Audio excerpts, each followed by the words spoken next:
Hello दोस्तों, मैं हूं Vishnu. Welcome back in our YouTube channel reaction zone. और दोस्तों कैसे हो? तो दोस्तों नेपाल ने भारत को झटका दे दिया है, वो भी बहुत बड़ा।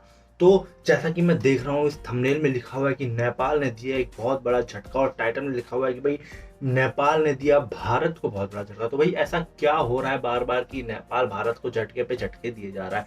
तो चलिए देखते हैं इस वीडियो को और पता करते हैं क्या है ऐसी बात, क्या हुआ है नेपाल और भारत के बीच में, जो ऐसी न्यूज़ आ रही है, ऐसी वीडियोस बन रही है कि नेपाल ने भारत को झटका दिया। ओके, स्टार्ट करते हैं वीडियो को। फिर वीडियो के एंड में थोड़ा सा डिस्कशन करेंगे हम लोग नेपाल के बारे में, इस झटके के बारे में और इंडिया के बारे में। ओके, स्टार्ट करते हैं वीडियो। 1 2 3 गो।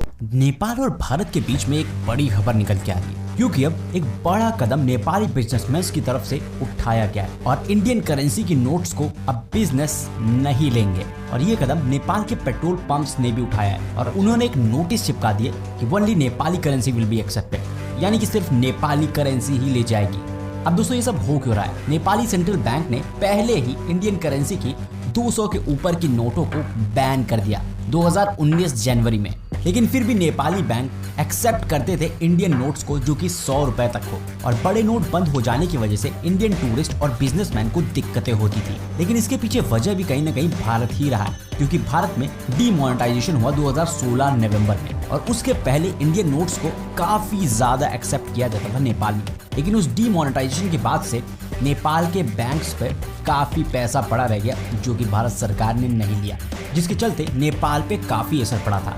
और वहीं अगर फिर देखें तो यहाँ पर रिसेंटली फिर कुछ ऐसे ही कदम लिए गए भारत की सरकार द्वारा, और अभी भारत की सरकार ने 2000 रुपए की करेंसी के नोट्स सर्कुलेशन से बंद कर दिए, यानी कि बैन कर दिए। तो अब फिर से एक बार नेपाली ट्रेडर्स और नेपाली लोगों का इस डीमोनेटाइजेशन की वजह से असर पड़ा है। हर नेपाली बिजनेसमैन या फिर छोटा व्यापारी वहां जाकर 2000 रुपए की नोट नहीं बदला सकता, और उसको बैंक भी एक्सेप्ट नहीं करेगा। तो उनके पास पड़े हुए पैसे कहीं ना कहीं खराब हो जा रहे हैं, जिसके कारण अब इस डीमोनेटाइजेशन की वजह से भी कहीं ना कहीं नेपाली बिजनेसमैन भारतीय करेंसी अब नहीं लेंगे। और उनकी तरफ से शायद ये एक सही फैसला भी होगा कि जिस तरह से भारत सरकार डीमोनेटाइजेशन कर रही है उससे असर तो पड़ता है। ज्यादातर बॉर्डर एरियाज पर इंडियन करेंसी ले ली जाती है, क्योंकि वहां पर आमतौर पर जल्दी एक्सचेंज कराया जा सकता है और उसको यूज किया जा सकता है। लेकिन इनर नेपाल में और इनर पार्ट्स में करेंसीज को नहीं लिया जा रहा, जो कि भारत की है। और इसके लेकर नेपाल के ऑफिशियल्स ने भी बताया कि इसके चलते डिमांड भी बढ़ी है नेपाली करेंसीज की, जो कि एक अच्छी खबर है, जिसके चलते एक्सचेंज रेट भी बढ़ा है। एक इंडियन रुपीस अब 1.55 नेपाली रुपीस के बराबर हो गया, जो कि पहले 1.60 नेपाली रुपीस के बराबर था। यानी कि नेपाली रुपीस ज्यादा मजबूत हुआ है और इससे नेपाल का ही फायदा। तो इससे एक पॉजिटिव इम्पैक्ट नेपाल की खुद की करेंसी पर देखने को मिला है। लेकिन इससे कुछ बड़े असर कुछ ऐसे बिजनेस पर पड़ सकते हैं जो कि हैविली इंडियन मार्केट पे डिपेंड करते हैं और इंडियन करेंसी पे डिपेंड करते हैं, लेकिन उसका भी शायद कुछ तोड़ निकाल लिया जाए। और मेरे हिसाब से कि नेपाल में नेपाली करेंसी ज़्यादा इस्तेमाल होना एक नेपाल की करेंसी को स्ट्रॉन्ग करेगा, और ये एक बेहतर फैसला भी है। लेकिन इसको थोड़ा इजी बनाना पड़ेगा, जिसके चलते यहाँ पर प्रॉब्लम कम हो। तो इस पर आपकी क्या राय कमेंट बॉक्स में कमेंट करके ज़रूर बताइए कि आपको क्या लगता है कि ये भारतीय करेंसी का बैन होना नेपाल में सही फैसला है, या फिर आपको लगता है कि नहीं, इसको ऐसे ही चलता रहना देना चाहिए था। हाँ दोस्तों, तो आपको क्या लगता है कि इसमें क्या चीज़ सही है और क्या चीज़ गलत है? क्या नेपाल में नेपाली करेंसी का यूज़ होना अच्छी बात है या इंडियन करेंसी का यूज़ होना अच्छी बात है? मैं तो भाई जैसे कि इसके थंबनेल में और टाइटल में बताया गया कि भाई नेपाल ने दिया भारत को बहुत बड़ा झटका। भाई ऐसा क्या झटका दे दिया नेपाल ने इंडिया को, मुझे समझ में नहीं आया। लेकिन हाँ, ये चीज़, ये जो न्यूज़ निकल के जो बाहर आई है कि नेपाल ने इंडियन नोट्स को लेना बंद कर दिया है, और इस वीडियो के कारण हमें ये पता चला कि नेपाल में कहीं ना कहीं अभी भी इंडियन रुपीज़ एक्सेप्ट किए जाते थे, इंडियन रुपीज़ की वैल्यू होती थी। तो मैं भी यही कहना चाहता हूँ कि जिस भी कंट्री में, सिर्फ नेपाल और इंडिया नहीं, हर एक कंट्री में उसकी कंट्री के जो करेंसी है उसको ज़्यादा यूज़ करना चाहिए।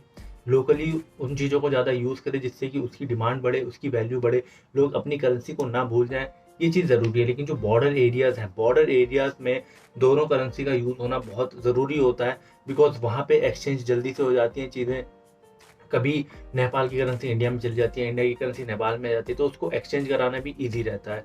लेकिन यहाँ पे जो सबसे बड़ी खबर ये निकल के आई है, जो मतलब काफ़ी चौंकाने वाली बात है कि जो नेपाल के बैंक हैं और जो नेपाल के पेट्रोल पंप हैं, उन्होंने भी इंडियन करेंसी को लेना बंद कर दिया है। वो क्यों बंद कर दिया? क्योंकि इंडिया में मतलब कम से कम 2 बार तो मोनेटाइजेशन हो ही गया अभी एक साथ देखें तो।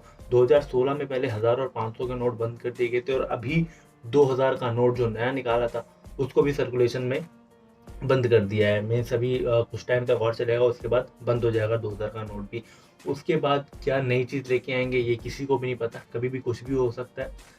तो यही बात है कि नेपाल ने इंडिया की करेंसीज को लेना क्यों बंद कर दिया? क्योंकि कंटिन्यूसली चीज़ें बैन हो रही हैं, हर एक नोट बैन कर रहा है, जिस वजह से नेपाल के जो बैंक है, नेपाल के पास जो करेंसी रह जाती है उससे उनका नुकसान होता है।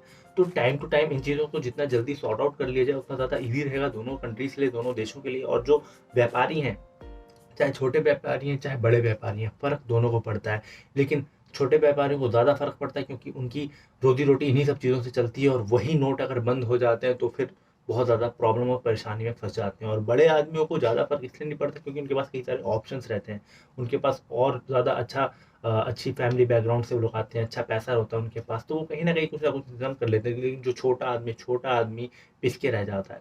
तो आप लोगों से यही रिक्वेस्ट है, अगर इससे रिलेटेड और कोई वीडियो है, अगर यही सच्ची वीडियो है, या इन दोनों देशों को किस तरह से करेंसीज को लेकर किस तरह से सॉर्ट आउट किया जाए, उन चीज़ों का कुछ ऑप्शन, कुछ आधार निकाल के देना चाहिए दोनों कंट्रीज़ को, दोनों देशों के लिए। बाकी आप लोगों को वीडियो अच्छी लगी हो तो मुझे कमेंट सेक्शन में बताइए। इससे रिलेटेड और कोई वीडियो है तो उसका लिंक मुझे कमेंट सेक्शन में या फिर इंस्टा फेसबुक पे मुझे दे सकते हैं, जिससे कि मैं उसके ऊपर अपने बनाऊंगा और आप लोगों के साथ शेयर करूंगा। चलिए दोस्तों, मिलते हैं फिर अगली वीडियो में। इस तरह की धमाकेदार परफॉर्मेंस, तब तक के लिए बाय बाय।